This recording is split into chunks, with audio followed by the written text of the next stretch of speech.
Our guest today is Jesse Sopko. He is the new fire chief in Kingsville Township. And can you tell us a little bit about some of your experience? So a lot of my experience comes from not only my years in the fire service, but my family experience with in the public service sector. My mom and dad both been in public service pretty much their entire life. My dad has done it his entire life from when he was a teenager now. In fire department or?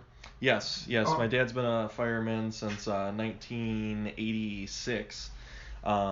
Is when he got into it. He was about the same age, about 17 years mm, old. He's been doing it ever since, and that kind of led me to want to do this.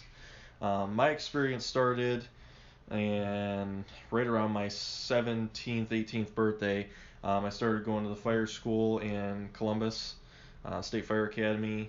From there, I got done and went to Lakeland and started my EMT basic. And as soon as I finished fire school, I started working for Thompson Volunteer Fire Department, and basically that allowed me to build up my fire experience and keep my fire certification active.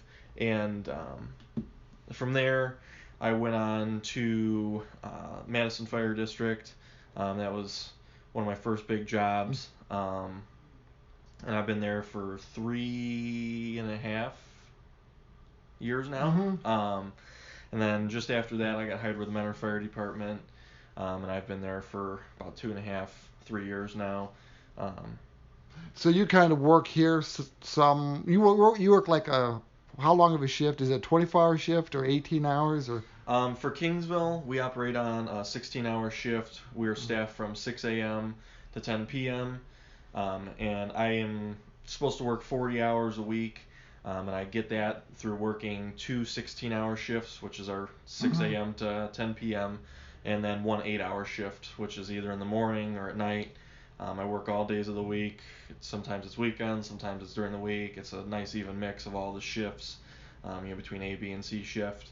That way I get to see everybody and work with everyone and Well, you get to you see know you everyone. you also have responsibilities like you were talking to the zoning officer. So if there's a problem with the business or something may not be safe, that you're there to help in that capacity. Yeah, absolutely. So we just started redoing fire inspections, doing our annual fire inspections, and part of that involves the Asheville County Building Department, the Health Mhm. Department, and our zoning officials in town, and we basically are being proactive with everything to keep everyone safe that goes inside of businesses in Kingsville Township, as well as be proactive and trying to prevent fires from happening in these commercial buildings. So. Yeah, it's better to be proactive rather than wait until there's a tragedy and saying what can we do to stop this from happening again. Right. My big philosophy is I'm proactive as opposed to reactive. I like to try to get ahead of things before they happen, or if I can see them happening, try to stop them before something comes of it. So that's kind of our goal here. So. Now, um, when the trustees here were looking to find a new fire chief, they wanted somebody that had the certification. So do you have all of that now, or are you still working toward the certification that they require? I am able to do fire inspections, and I do have the paramedic certification they were looking for, as well as the firefighter 2 certification that they were looking for. I do also have the other miscellaneous Hmm. certifications that go along with being a fireman. The hazardous materials technician, some basic technical rescue, and all the different specialties within EMS. Advanced cardiac life support, trauma life support, all that type of stuff I've got as well. We'd be here all day if I had to if I had to go through each certificate. Which is unique because you're 21 years old. I'm not going to say just, but you are 21 years old. So Yes. that's a lot to get in a certain amount of time. Yes. So like every day you got a new certification.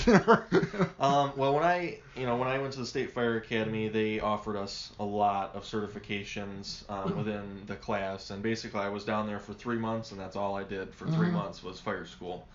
And that's where a lot of the hazardous materials comes in. And basically, the big thing is I was diligent about it. I had a goal when I was a kid. I want to be a fireman. My parents said, "Well, you need to get this, this, this, this, and this done." And my goal was to become a full-fledged firefighter paramedic by the time I was 20 years old, and I accomplished that with no hesitation. And I had these goals set, and I succeeded them and crushed them, and here we are. So every kid wants to be a firefighter at some point, though, right? Exactly. That's the goal. That's the goal.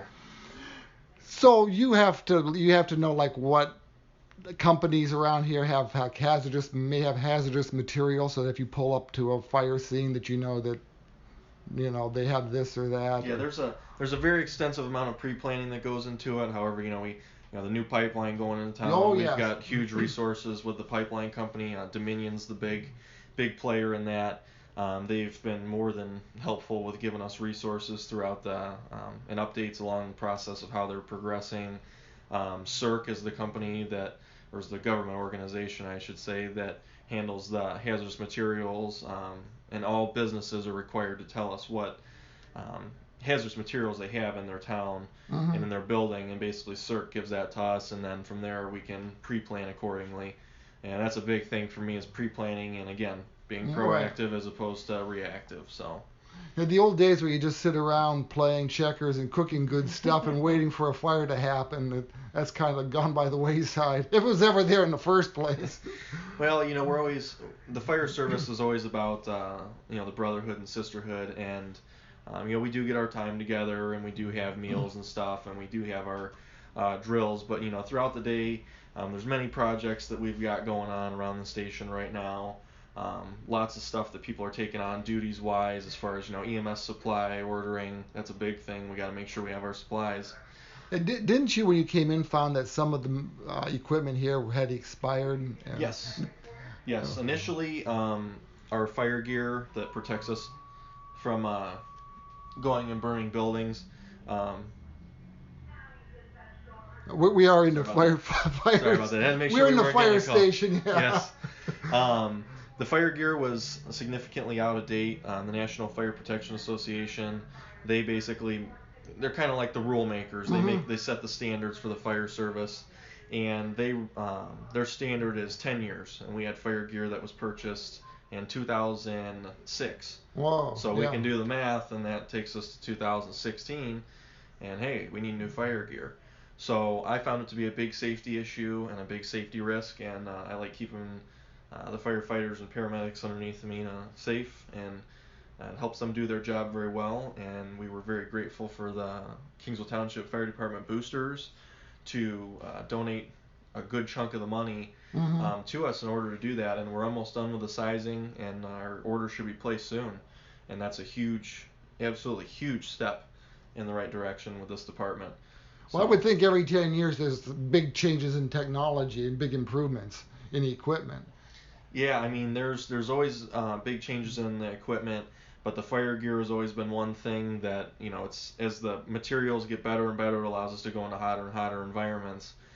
It's remained fairly the same. It's just the material gets lighter and lighter and lighter, kind of like your clothes. It gets lighter and lighter and lighter, and now we have a purchase plan set up. Every year we're going to allocate money from this point on in the amount of about $6,000 to replace those sets of gear before they expire, or at least to allocate the money so when they do expire that it's there and we have no problem purchasing it. Who makes up the Kingsville Fire Department? Is it are there paid people besides you, or is it all volunteers? I'm the only full-time person, obviously being the fire chief. I have 12 personnel total at this time. We're looking to expand that to approximately 15 if we get the applicants in. And basically, with those 12 people, we staff throughout the day, 6 a.m. to 10 p.m. We're in the process. They are volunteers. They get paid for the time they're here, or? They are not volunteers. They are paid for the time they're here. They make an hourly wage, depending on their certification, whether they're an EMT or whether they're a paramedic. And then after 10 o'clock, the 12 people within that live in the area have the ability to respond to calls after. It's a busy day. After hours, yeah. After hours. So from 10 p.m. to 6 a.m. if we get an emergency call, people come in and they get paid just for that call. Mm-hmm. So there's a certain dollar amount for the amount of calls that they've gone. It's hard to explain, but they're paid on call, and then they work during the staffed hours as well. So we're at the point where we are just about almost 100% of the time guaranteeing there's a paramedic here, which is a huge step. Yeah. To provide. So that could be that could be auto accidents too. Anything that would need a paramedic, whether it's a heart attack, a cardiac arrest, a seizure, a diabetic issue. The paramedic plays a key role in emergency medical services, and guaranteeing one is a huge milestone for us, and we're hoping within the next couple months we'll be able to put that 100% guarantee on there and seal it up.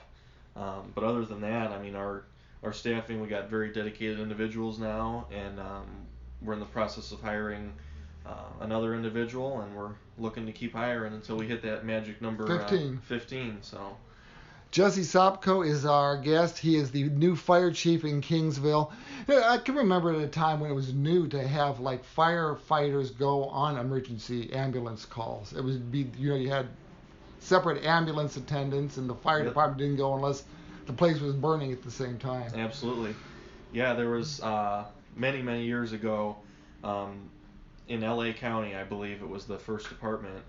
They were the first ones to integrate paramedics, and the TV show Emergency was huge for this field. Yeah. I wonder how many got into the field because of that. I know there was a lot. Yeah. There was a lot, and actually that show and their setup actually pushed the trend for the rest of the country. And little did we know, we had a whole profession that was shaped just out of that TV show. It was initially created because people were getting in accidents on the highway. The National Traffic Safety Bureau actually started paramedicine. They had all these people getting in accidents on the highway, and these people were coming and just picking them up and taking them to the hospital. And they said, hey, we can make a difference if we actually try to intervene here. So it started make some kind of treatment while on the route to the hospital or at the scene. Right. So the paramedics at the time would call the doctor, and the doctor would tell them what to do. And we've progressed now to where we've got a 700-page book of what we're allowed to do and when to do it. And we basically don't have to talk to doctors anymore until we get to the hospital. We are basically an extension of the doctors, and we perform a lot of procedures that doctors rarely perform. And we basically get all that care that you would get in the ER significantly sooner and in time to make a difference.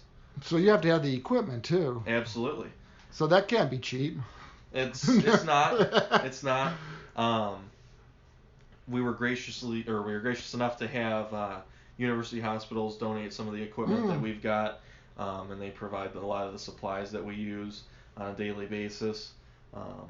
But yeah, there's been times over the past many years of this department's existing, you need to buy an ambulance. That could be $250,000, and obviously you need that. Right. Heart monitors, those are about $30,000. The Lucas device that does perfect CPR to everybody is that's $10,000 to $15,000 right there, easy. So it's a costly thing, but once you get those purchases out of the way, you're able to provide that high level of service. So. We got 1 minute left. Can you talk about that? You have to cooperate with the other departments in the area. Talk about that a little bit. Yeah, so we're in the process of updating our response guidelines, and we've been very successful in working with the neighboring agencies to, have them help us and we help them, and we're building that strong relationship up, and I'm very happy with how it's going so far. So Conneaut, North Kingsville, Ashtabula Township? North Kingsville, Ashtabula Township, Sheffield, Monroe, all the neighbors. So. About 30 seconds. Tell me what your first impressions were of the Kingsville Fire Department here. I thought it was a very close-knit community, and it was a very good group of individuals, and we're definitely exercising everyone's potential. So I was really happy with everyone that is here, and I hope they stay, and I hope we keep moving forward. All right. Jesse Sopko, the new fire chief in Kingsville. Thank you. Thank you.